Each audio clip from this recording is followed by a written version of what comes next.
Assalamualaikum, I am your host Faiza and welcome to my channel Techopedia. Okay, grade 6, this video is for the revision of your topic alignment in Excel. Okay, let's start the video.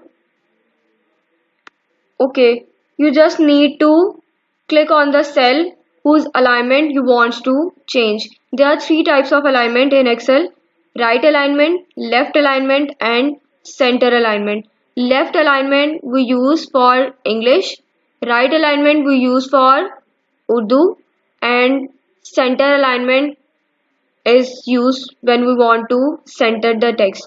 But it is not compulsory that you are using left alignment for English and right alignment for Urdu.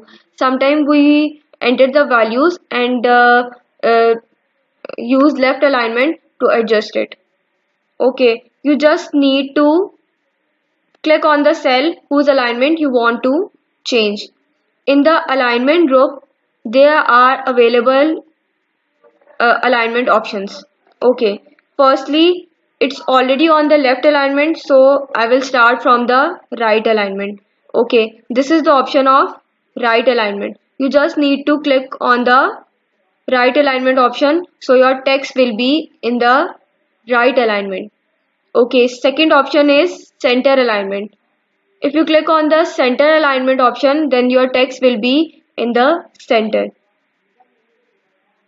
Okay, and the last is left alignment. So we just need to click on the left alignment, so our text will be in the left alignment. Hope so now there is no confusion in this lecture. If still you face any problem in doing practical, you can discuss with me in the class. Thanks for watching.